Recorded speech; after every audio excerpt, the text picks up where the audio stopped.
noted, I worked for Key Technology for 16 years, I think it was. And, when I was leaving, I made mention to my supervisor that I was planning to come out here and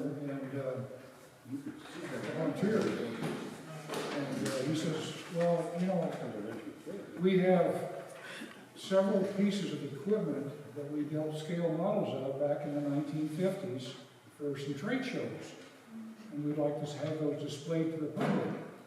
And I talked to James about that, and he says, well, that area is a little newer than what we're talking about generally, but if you come up with something, maybe we'll do a special display.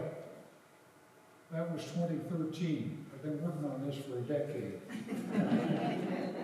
And I've been having fun at it. So that's kind of why I undertook this. Like James mentioned, we're not quite ready with the book. We've had some things come up that have delayed that a little bit, but we're going to get back on track and hopefully have that printed by the end of the year. When I first came out here, of course, I had to go through the bookstore, and I found this book at that time, no longer in print, but Mr. McCaughey was involved in the green pea industry from the mid-1940s because he was one of the original inspectors. That was when the office was set up here in 1943. And he wrote a chapter in here on food processing plants in the Blue Mountain area and made the comment that it's a story that has to be told, but I'm not the one to tell it. So I'm trying to step into Joe's shoes and tell that story. So hopefully tonight we'll go through that and give you a little bit of information. I'm not going to give it all to you because I want to sell the book. But I'm going to give you a little bit of information. These generally grow best between the 45 and 60 degree latitudes. Planted in the spring when the soil temperature reaches 50 degrees, and they will mature from 55 to 75 days after that. The processors would watch what the peas were doing, and when they reached a certain point, they said, we need to process it now. And as James mentioned, it was a short time frame that they wanted to do that. But that's kind of hurrying the thing along here. So, years ago, I made a presentation to a group, and I used a lot of figures. You know, I'm an engineer, so figures are my life. He mentioned after the presentation that figures tend to make people sleepy. So, try to add other things into it. So, you know, if you haven't had your coffee, no-dose, or Red Bull, and it does make you sleepy, please don't snore. Okay. The story starts actually in 1931. Okay. First of all, what we're going to do is we're going to define the district. It stretches from Elgin, Oregon, through Pendleton, Oregon, up to Lewiston, Idaho. Okay, at the peak of the era, there were 18 processing plants in that area. James mentioned that we, Milton Free Water and Walwell County claimed capital of the pea industry. In the early 50s, we were producing about 25% of the nation's green peas, and about the same amount of both canned and frozen. Okay, that's now we're going to look at kind of where we started from and where we went to and where we're back to. So, all of us remember, although we don't, I hope we don't remember 1931 personally, but in March, a huge flood hit the city. Mill Creek decided to overflow. At about the same time, or shortly thereafter, the Chamber of Commerce got together and said, you know, our farmers are hurting. wheat prices were down below 50 cents a bushel. A lot of the vegetable growers had lost market because of political things and other things beyond their control. And so we need to see what we can do possibly to revive that industry a little bit. So they put together several committees. One of those committees was headed by John Kelly, who at the time was the publisher of the Union Bulletin, that was to explore the possibilities of establishing a cannery in the Walla Walla area. This committee made an outreach to several national processors, like Libby's and Del Monte, and got no feedback. And they said, well, we need to do something. We've got to do something. So let's raise a little money and build our own cannery. So they went about, because their study said we could do that. We can can product here. They tried to raise enough money to build a cannery, come up considerably short, but they decided that they would build an experimental cannery. That was in early 1932.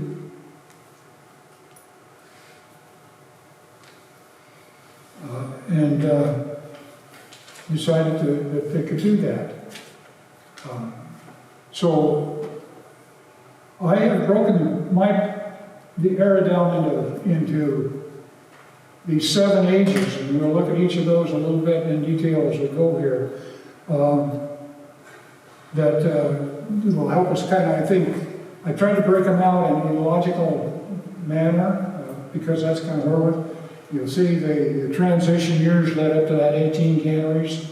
The decline started, as I see it, about 1971. But in that early years, they decided to build that experimental cannery. And that's the picture on my left is the Gilbert Hunt manufacturing facility that was right across the street from where Roger Swallow wound up, right where Columbia Bank, or well, I guess we call it the courthouse annex is now. Raised the money to build an experimental cannery so they could run some product in 1932. At the same time, Frank Sloan of the Washington, Idaho Seed Company, based out of Spokane, had been down in the Athena area looking for land to grow seeds on for vegetable crops. And he looked at that land and says, I think we can grow green peas here. He heard about the cannery. He approached the people that were involved in the cannery and says, if I grow a plot of green peas, will you process them? Will you can them? Well, sure we will. It sounds like a new crop. Let's give it a try. So they built that experimental cannery. Sloan raised his acre of peas. Harvest time came. He hired people from the Athena area and some off of the Indian reservation down there to come in and hand pick that 1 acre of peas. Collected them in burlap bags, hauled them to Walla Walla, dumped them at the cannery, where they hired people to hand shell them, inspect them, and process them. 89 cases came out of that. They took those and spread them across the country and got the feedback that, hey, this can be done. Well, the experimental cannery had been set up to can about 2,000 cases that year of fruits and vegetables. They wound up actually canning 32,000 cases, including those 89 cases of peas.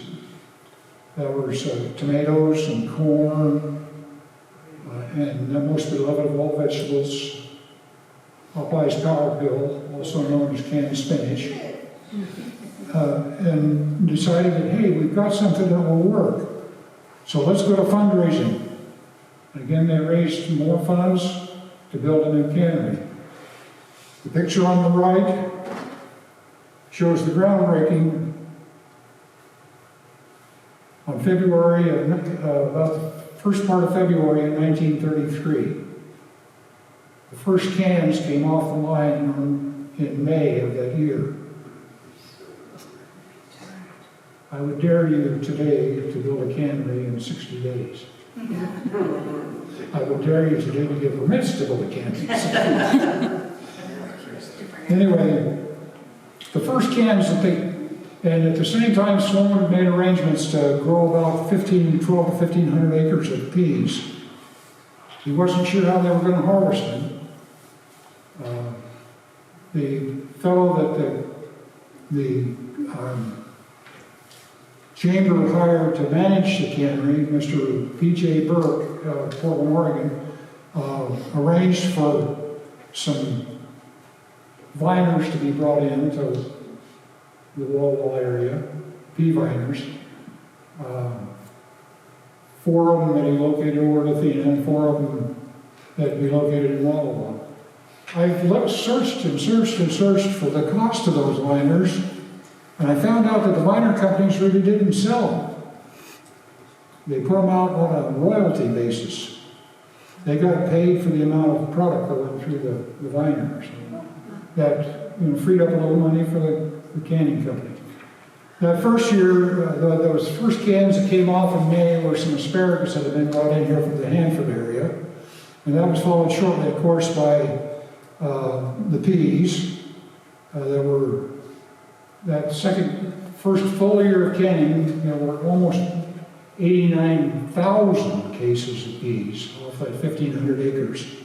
They had managed to cut the pea vines using hay equipment, a hay mower, which proved to be a little bit cumbersome because it had to work down in the dirt and then it'd gum up with the juices and stuff from the sap from the vines.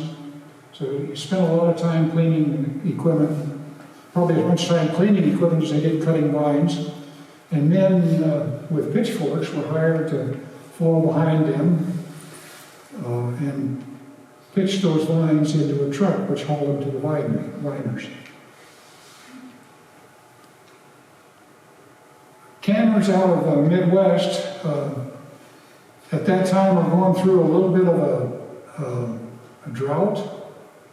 And what happened here in 33 raised the interest of a group out of Wisconsin. And the head of that group, Mr. I'm going to say Redenbach, but that's not quite the right name. Redenbach. He came out here and made a survey and decided, well, we can build a cannery out here too. They incorporated Blue Mountain Growers, built a cannery in Dayton. That cannery went up in 45 days. From the time they broke ground until the first cans came off the line. And they grew about 1,500 acres that first year in 34. Libby McNeil Levy, who had kind of shunned us in the past, decided maybe this is a market we ought to be into. So they started a cannery in 34.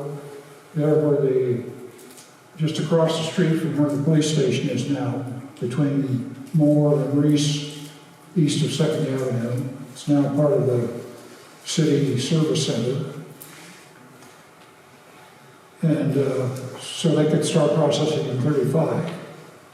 Burke left the Walla Walla Canning Company and went back over to Athena, got a bunch of growers involved in saying we can do a little better job, or as good a job over here as over there, with a cut down on transportation costs. So they built a cannery in Athena.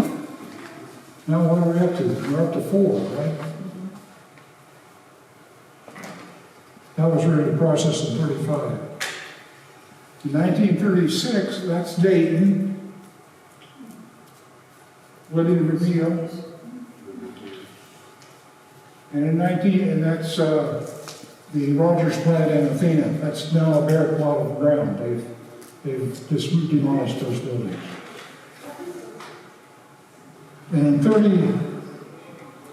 36, Burke says, well, one's not enough. I can go to Milton Freewater and build another cannery. Roger, or what turned into Rogers, he sold his interest in those 2 canneries in 37 and left the area. they sold to the Rogers Barnett families out of Athena. Okay, prior to 1937, Smith also came in and built a cannery in 1937 in Pendleton. Prior to 1938, this is one of the ways they harvested the peas. See, pulled, I would say, kind of a modified combine header.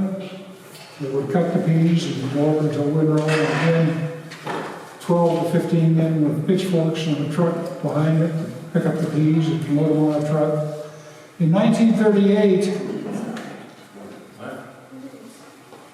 on my left, J.D. Love out of Garfield came up with what is generically known as the swather. They call it the tractor rower, which allowed one man to replace the 3 men that we saw on that other machine. Mounted on the back end of a tractor. One operator could adjust the cutting height, the speed he's going, and cut the labor down by 2/3 as far as getting that part of it done. In 1939, Love introduced the loader, okay, which could be follow along and pick up the windrows and load them into the truck. That replaced 12 to 15 men on with pitchforks. Now, those early years, finding labor wasn't too hard.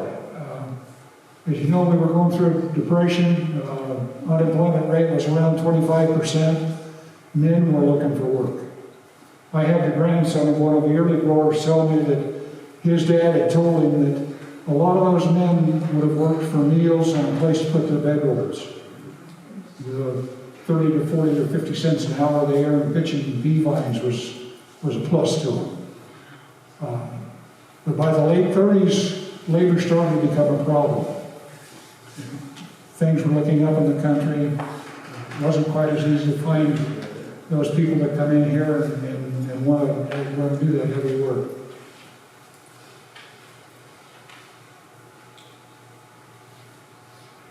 Anyway, those 2 pieces of equipment were the first attempts at decreasing manpower in the field. And we're going to see as we go through the ages how that has decreased a little bit more. In 1941, John Kelly, who I mentioned earlier,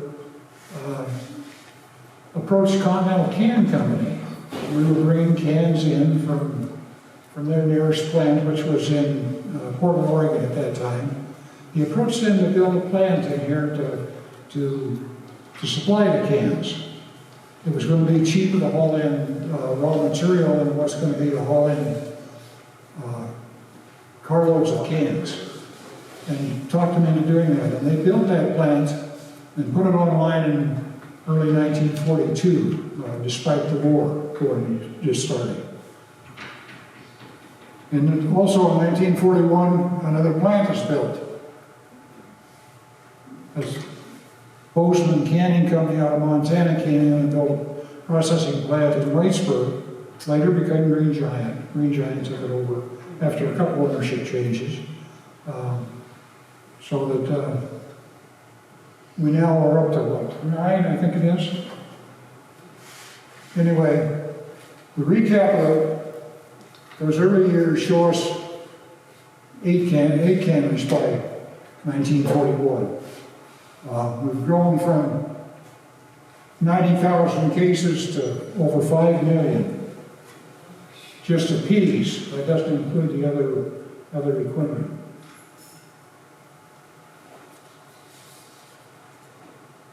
Well, now, on December 7th, 1941 happens. 1942. We've still got a crop to process. Agriculture got a priority on materials that were available after the war effort. And were allowed an allotment to build equipment and plants even. So anyway, the 1940s, the early 1940s saw 6,000 men and women from this area drafted in the military or joined the military. And there was probably close to that number that left the area to go to war-related efforts on the civilian side. So we're really short of labor. What do we do?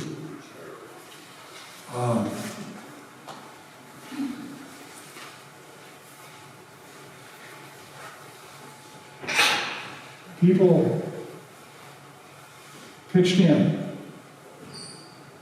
People of the community worked at their normal job for 8 hours, and then they would work a short shift at a cannery to start with, some of them. People would schedule days off to work at the cannery. People went into the workforce that hadn't been in the workforce. There were probably a few people that put aside their regular jobs and took these jobs to make it work. Also during that time period, we employed, or the canneries employed men from the air base on their off-duty hours. Still not enough to cover the needs, so recruitment was made. This is where we started bringing in laborers from the south, from the Texas-Mexico border and even into Mexico. About this time, several associations were set up. The Washington Oregon Pea Growers was one of them that would work with the government to say we need a certain number of people to come in here and help us, and they allowed that to do that. Those early laborers that came in here were paid about 30 cents an hour. You kind of wonder how they got by, but they did that. Working the cannery at that time, most of the people that were hired at the cannery on a full-time basis worked a 14-week or 14-day shift. 12 hours, 14 days on, 4 days off, and then another 14-4. So, people really stepped up to make it work. In 1943, the USDA came in, set up an office here, brought in some inspectors, and set up a grading standard. Prior to that time, the canners were mostly self-grading their product, saying this is good for this or this is good for that. So at that time, anyway. And in 1944, Smith out of Pendleton approached F.G. Lamb Company in Milton Freewater, who had a freezing operation, and says, I think we can freeze these peas. So they brought a load of peas over to freeze. Didn't work out too well. The peas overheated on the way over. Well, they tried it again. The next time they brought them over in a truckload of water. So they did bring peas over to Milton Freewater and froze them to prove that the freezing industry would work. In 1944, the Umatilla Canning Company was founded in Milton Freewater. There was a group of 8 growers that decided that, we can make more money doing it ourselves than we can by selling it to these other people. So they built a cannery there at the foot of the hill of Milton Freewater. Their vining station was on top of the hill. All of the product was delivered from the vining station to the cannery by water flow, which cut down truck traffic and manpower again. Before that, the canners, and even at that time, the rest of the canners were collecting peas in 30-pound boxes from the viners, loading them on trucks and then bringing them into Waldo, where they had to hand unload and hand dump them. In 1944, and Susan Monahan a couple years ago made a very wonderful presentation on the use of prisoners of war at the Waldo area canneries, how they had housed them out at the fairgrounds, and had used them. Those prisoners made 80 cents a day in script. The government collected the rest of the 30 cents an hour as from the canners to pay for housing the POWs. I also found that there were small POW camps established over Gibbon, Oregon, east of Pendleton. The prisoners worked for Smith, and there were a few in Dayton. I worked for Green China. Well, in fact, I'm still living on Canyon. So we got through the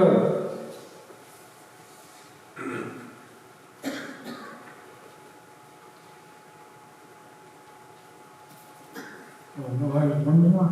There's one more. 1844. Cannery built in Pomeroy. This was the only plant out of all of them. Well, it was one of two plants that were built, that were solely built to process peas. Most of that ground was under cultivation for those Blue Mountain growers also. Most of that land was south and east of Pomeroy,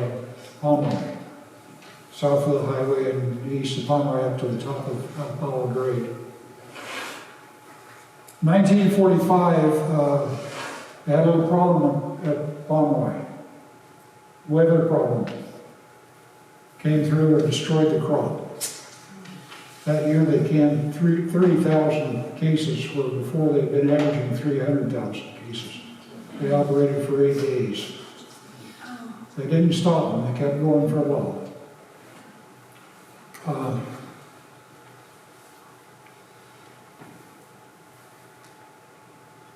This is the only picture I could find of Smith Canning in Lewiston.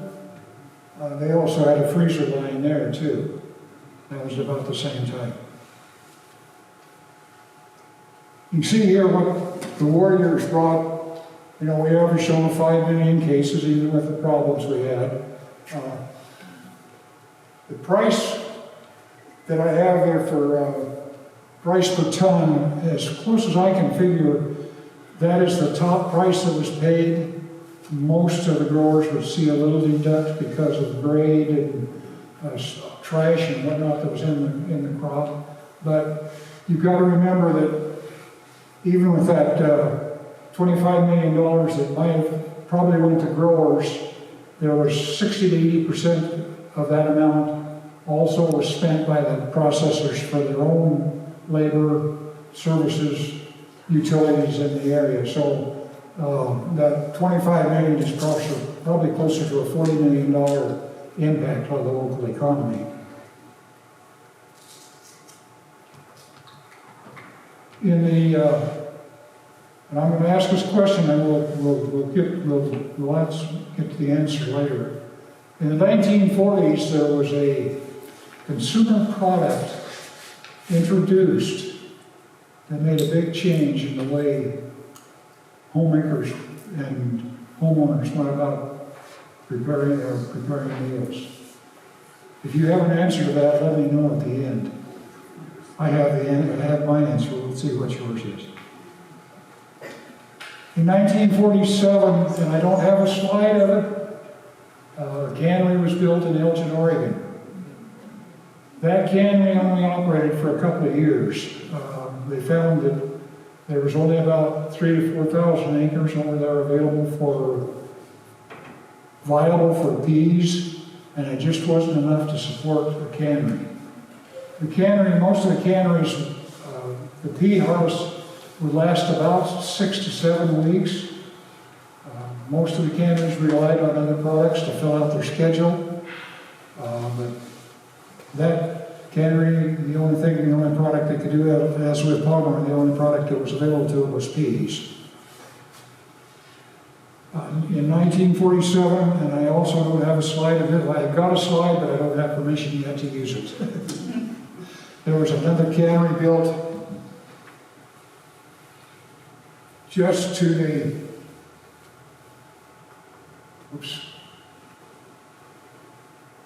in this area by Northern Idaho Frozen Foods. They went to Geiger Air Force Base, bought a hangar that had been declared as surplus property, took it apart, brought it down to Lewiston, reassembled it, and that made the main body of their cannery. And of course, they had to add on to it to make it work. That has also went through several ownership changes. Twin City Foods operated it until 2005. No longer there, it's bare ground. As is the Smith building's also gone. 1948 was another non-cannery industry established, probably one of the few that was really successful in the area. I'm punching a few buttons on my own here. Key Technology, at that time, Key Equipment Company was incorporated. They were incorporated with the vision or the mission to look at labor saving in the processing plants. Okay? They had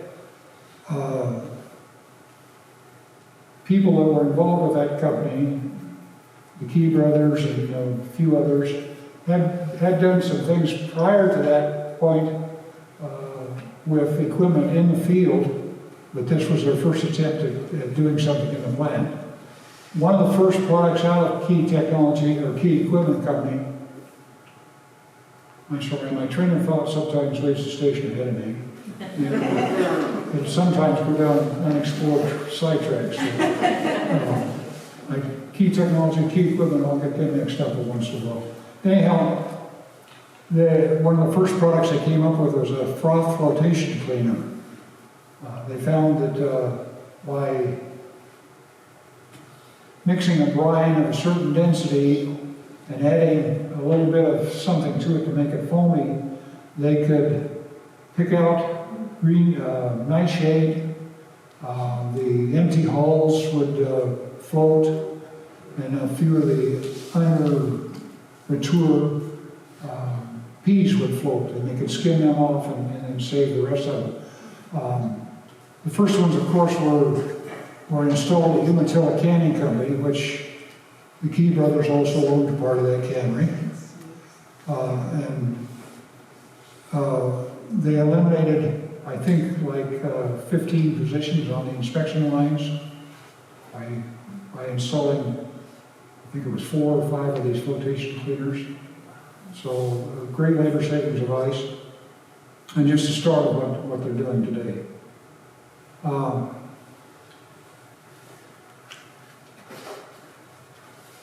In 1950, the lamb plant in Milton Freewater was destroyed by fire. And they decided to, instead of rebuilding that plant, and we missed one plant here. What plant did I miss? I missed it in my notes. That train got away from me. Eastern Oregon Food Co-op at Weston. Okay, which is now, or has been Smith for several years. I missed that one. That's what's left of the Pendleton Frozen Foods and Canning. They haven't kept that building up too well, although they still house businesses in it. There's a recycling center at the back end, and there's a commercial establishment at the front.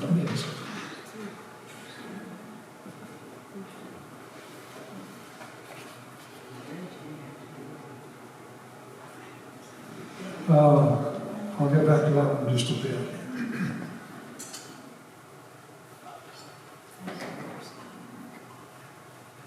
The first experimental pod stripper machine was first tested in the area in 1953.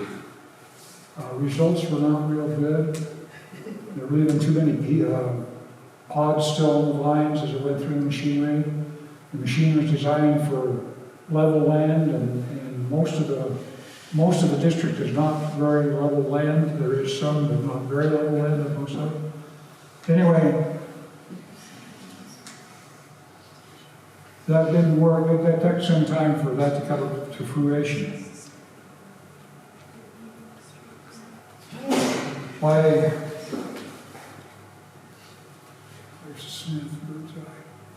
We missed Birdseye too. When did we?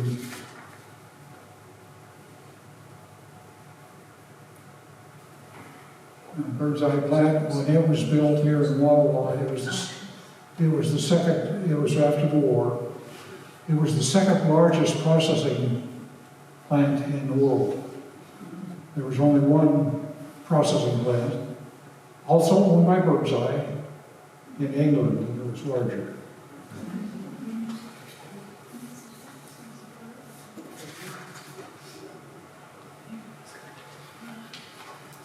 Anybody remember this one? Yeah. The Fraser Viner Station at the airport, where the highway goes now. Yeah. You can see the. Portable liners. These are stationary viners. Here's the end of the taxiway to the main runway. So that kind of tells you where it was.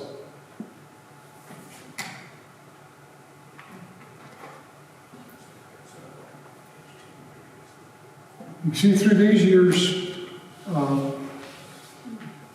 we're up to $150 million worth of product to the grower. And of course, another probably $120 million that was circulated through the economy for plant staff and utilities and services. We had at that time a lot of trucking companies, D.D. Jacobs, Easley, Louisi, there were several others. Where are they today? I think there's one trailer left over there on the Louisi lot. The same thing with aerial sprayers. Following the war, there was all of those companies. There were 7 of those companies established here. What is there, maybe 1 or 2 left? We don't do a lot of aerials. Of course, we don't grow bees anymore. Too much extent.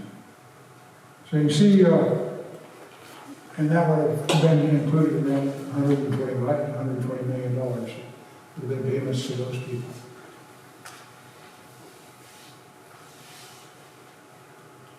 In 1963, prior to this time, somebody had the bright idea, let's mount a viner on a chassis and pull it through the field and pick up the windrows. Again, worked well for the flatlands, didn't work too well on the hillsides. In 1963, Green Giant, in the off-season, built this chassis to put underneath the viner. By 1967, there were 250 of those combines used in the district. So once that took off, it really took off. And most of the stationary viners, like the one we saw previously, those were all phased out and sold as surplus equipment. Where they went, I don't know. I don't know. Probably scrap. In 1971, the Green Giant plants, Pendleton, or Waitsburg, Dayton, and Pomeroy came to 107 million cases.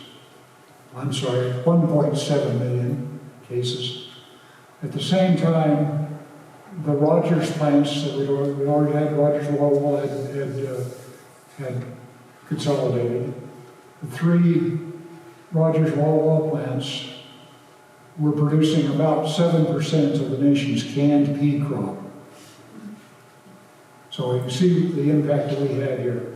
In the 50s, we were, like I mentioned before, I think we were producing like 25% of the nation's green peas in this district.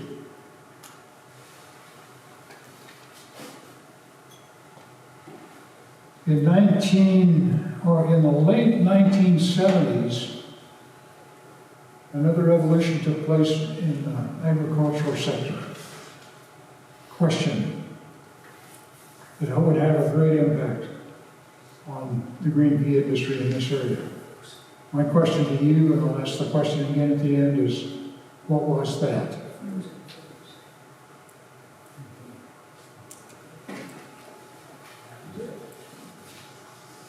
You all seen this, right? Dave is pretty proud of that green giant. That's the second one. The first green giant was established in the early 60s, about a half mile west of there on the hillside, and was about 1.5 times that height. The only thing they did wrong in that one is they just scattered fertilizer and didn't outline it. Like this one, they've outlined in blocks and bricks and stuff, so and painted it. The other one, they just relied on fertilizer and on the dryland to take care of that. So, but there's a pull-out out there just outside of Dayton that tells a little bit of history of that.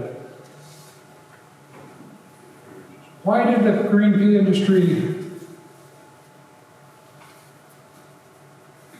die off in this area, do you think?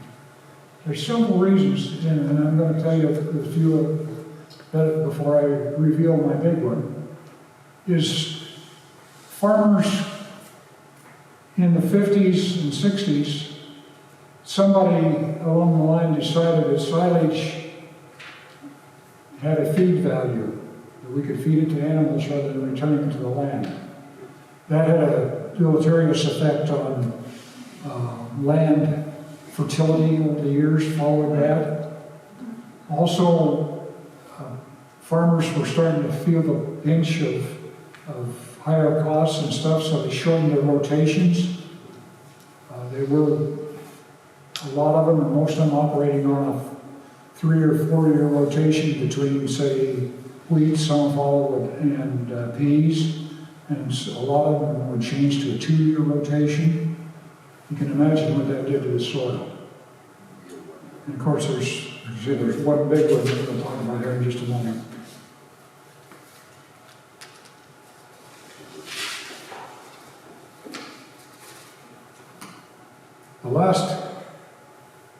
The Pea Festival. Yeah. Who remembers the Pea Festival? 1938, in 36, I guess it was, when they opened Burke opened his plant in Milton Freewater. He held a one-day open house, and that turned into a week-long Pea Festival. It was held yearly, except for the war years and a couple of years in the 50s. It was held from about that late 1930s to 1975. In 1976, we had a bicentennial, so Milton kind of focused on that rather than the Pea Festival. And when that went away, the Pea Festival never came back. Of course, the campers never came back either. So what has disappeared over the years? Who remembers? Who can remember driving down Mill Creek and that sweet smell of silage?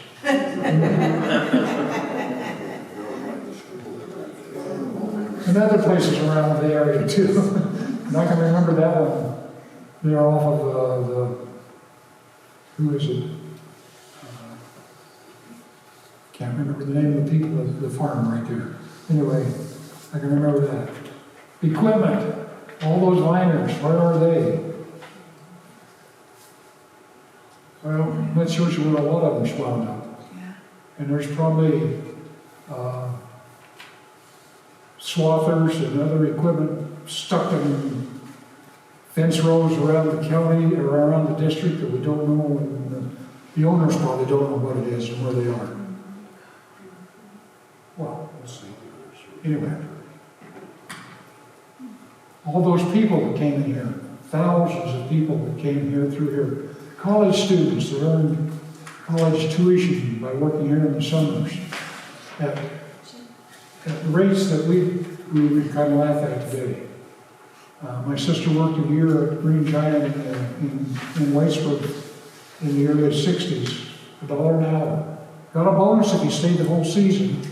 Wasn't a big bonus, but you got a bonus if you stayed the whole season.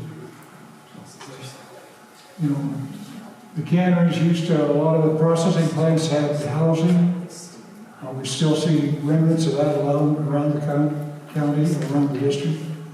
But that's gone. We're back down to one processor. And that story really isn't over.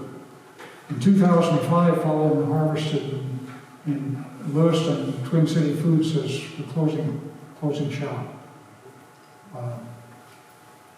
Now we're back to one processor based in Weston, and I'm not real sure exactly what's going to happen there, because I just found this, that this last November, Lakeside Foods out of Wisconsin made a deal with Smith Frozen Foods to purchase all of their assets, including Brittany Farming and Garrett Packing. We hope they stay there, but we never know. Okay, the two questions before I open it to your questions. What consumer product was introduced in the 1940s? Sliced TV bread. dinners.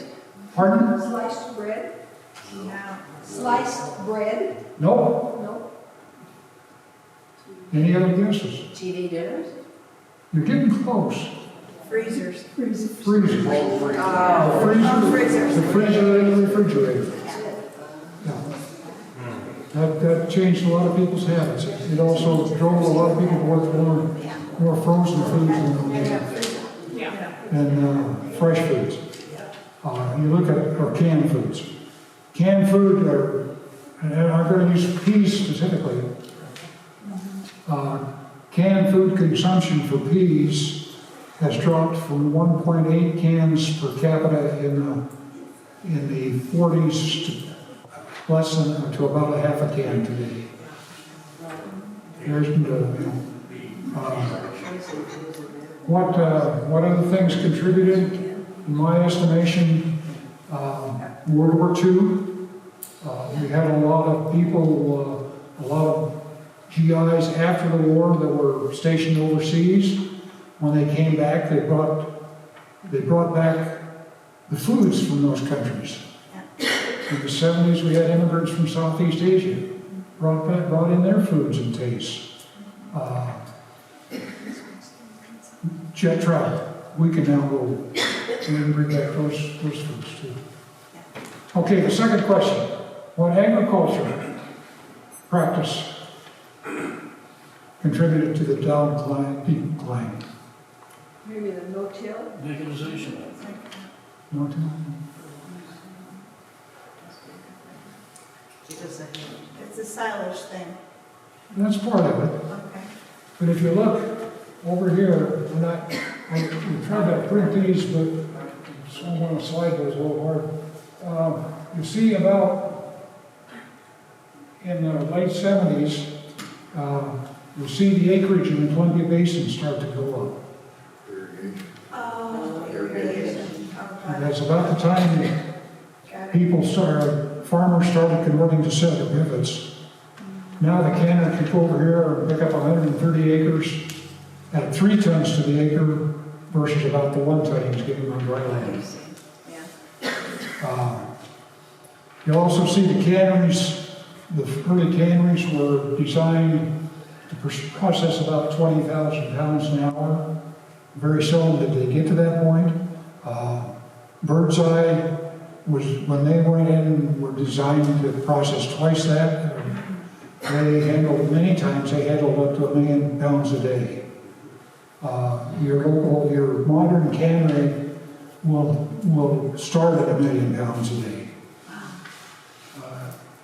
The other thing is, you look at you look at some of the older pictures of the processing lines with people standing shoulder to shoulder, inspecting and picking and stuffing cans and inspecting cans and loading can racks and loading cans.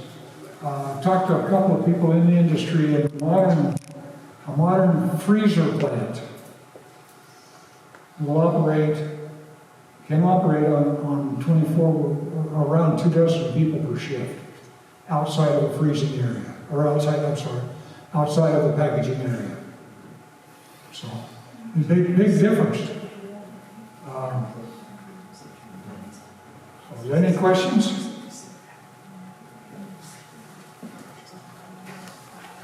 I've always thought McDonald's contributed to the downfall of peas. You don't see very many peas served at McDonald's. McDonald's has been the downfall of many of us. Was there tension between asparagus growers and pea growers? Competition for land? No. Resources? No, because asparagus is a permanent crop, or mostly permanent crop. Asparagus, of course, the big problem there was they could go to Peru, grow 2 crops a year, and pay their people $7 a day, where they were paying them $7 an hour a day.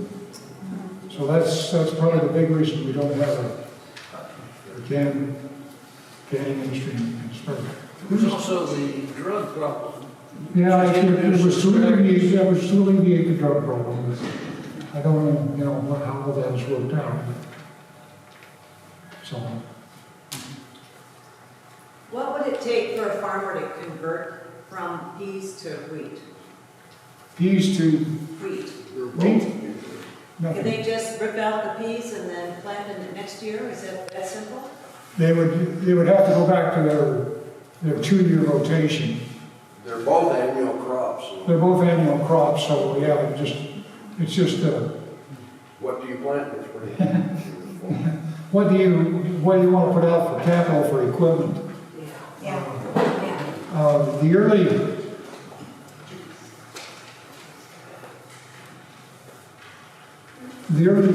Those early pea combines were $33,000. Today's machine, multiplied by 20 and multiplied by 2 and add 0, $750,000. Of course, they're designed to last 20 years. And one guy can do what 5 of these can do. So there is some saving there. Weren't the peas put in primarily because it's a legume to add nitrogen to the soil? Yes. Yeah, as long as they took as long as they took the vines back to the soil and spread them on the land and incorporated them in the soil, they were beneficial to the wheat crop. Isn't Yes. that even done recently to plant peas? I think the problem we have here is most of the ground that is within the district boundaries is not really suitable to pivot irrigation. Some of it is, you see some pivots over as you go into Adams, Oregon. There's a couple of pivots over there. Moses Lake. There's and the basin, but that's flat land. I mean, you couldn't, peas don't use stored moisture real well. And with pivots, you could go out and apply 1/4 inch or 3/10 of an inch of rain when it's needed. So you have that benefit. I don't think, we'll never see peas come back in here. Yeah. And there's there's a handful of growers that still grow peas. Green peas that Smith has processed in the past, and Lakeside hopefully will. But for the most part, you couldn't, you wouldn't want to change hand lines in the pea field. Right. So it would be very hard to do. What were the big steps in development of key technology? They started off with potatoes, or Well, behind it was the pea industry. They were designed, they were tasked with coming up with ways of saving labor in the plants. And as I mentioned, the frost filtration cleaner, quality graders, size graders, things like that would replace people. But as the peas kind of went away, their mission kind of changed too. Hey, potatoes, here's a potato, a field we could get into. And you probably can't, I would dare say you can't pick up a fly anywhere in the world that hasn't crossed a piece of key equipment somewhere on its journey.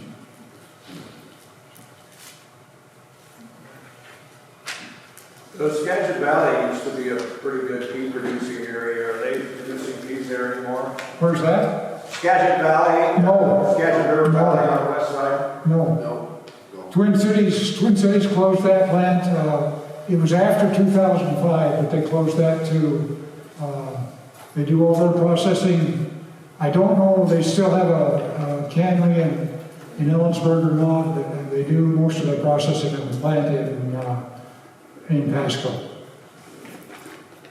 Again, even though Skagit Valley was one of the early places where peas were grown in the state, they relied on rainfall, and the yields just weren't what they could get over here under surface. And you look at the circle farmers too, they have a larger variety of crops they can use in rotation. You know, I don't have to rely on wheat and peas. I can grow alfalfa, I can grow potatoes, I can grow carrots. It's just a lot more versatility for them. So they can manage the soil a lot better than we could do on dryland. So my family raised green peas out of western Oregon. We had a wheat pea rotation schedule. And we were very small farmers, maybe 50 acres of peas. And a small farmer like that could not afford to buy a pea combine. No. One pea combine would do you no good. You had to have a whole bunch to come in and take off the crop within a short period of time, and they got very hard. And big farmers like the Davis family and the Tubbs family did harvest their own peas. But for us, we were told by the cannery when to plant so that they could spread out when they would come ripe. But if the heat backed up, all of a sudden all these fields would be ready to harvest at one time, and small farmers died. The end of the line. Yeah, and you know, we see that throughout agriculture.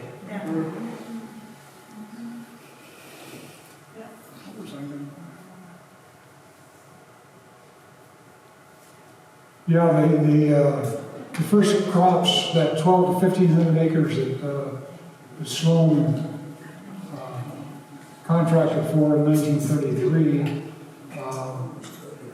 was on 380 separate plots. So, you know, 5 acres a plot. Test plots. And, you know, Yeah. Test and like you say, it's just like the small wheat farmer. He can't afford a $500,000 combine in there. And that's why a lot of the canneries right now, like Smith, you know, had a farming operation that did the harvesting. And you could do that with peas because you scheduled the planting, you could schedule the harvesting. And you know, the thing I was going to point out here is in these acres, there generally was a lot more planted than harvested. You know, crops would be bypassed because it brought too mature too quick, or didn't grow, so. They were planted to keep the plant busy. They planted enough to make sure the plant never ran out of crop. Right. But some of But the sometimes, and sometimes the plants did run short because weather stepped in. rain. You know, like either rain or lack of rain. Like that year in Pomeroy, where they only harvested 30,000 cases. How do we find out when your book is available? We will let you know. It will be on the website, On the museum website. yeah, on the museum website. My last boyfriend was a wheat and pea rotation farmer, and when I actually found out how the pea industry worked, it was like this incredible revelation for me. You know, that you had no idea when they were going to show up to spray for the lawns, and you were totally at. I think he contracted with Smith here. And of course, H.T. Ray had swathers and stuff that could come in, but he was totally at the mercy of Smith. You know, if they didn't show up when you thought they were, or if they had somebody else that they thought had priority, then your peas ended up diced, you know, just so big they were just square in pods. It was unbelievable. I learned so much. Cannery, or processor field man had the final say. He would monitor those crops, and if he thought your infestation of insects was to a point where they needed to be sprayed, he ordered it sprayed. If he thought you were ready to harvest, he was ready to harvest. If he thought your crop was overripe, so long. It's tough. It was a tough job for him, too. You know, he had a plan a year ahead. They'd start looking right after harvest, in midwinter, mid-fall, and say, how much carryover do we have? How many acres do we want to contract next year? Who do we want to offer the contracts to? Are they going to be willing to work with us? And things like that was a tough job.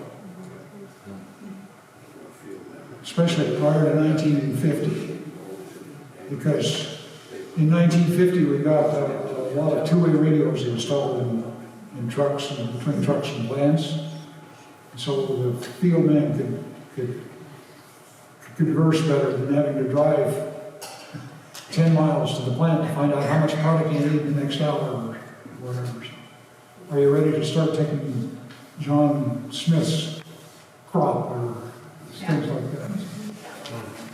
It was a 24-hour-a-day, 7-day-a-week job. Yeah, it was 24 hours a day, 7 days a week. I met a couple of field men. Art Krebs, who was the field man for Bird's Eye, was one of my first interviewees. He has since passed away.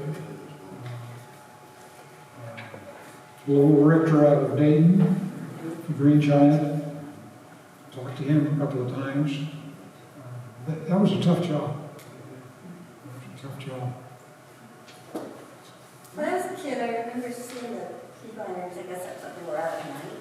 Just rows and rows of them. Was that to keep them cool? They were running. 24 hours a day. We're running out to make it. Yeah. Day shift and night shift, and they were 11.5 hours each, and you ran continuously. Well, I think prior to about 1936, I think it was just a day shift. Yeah.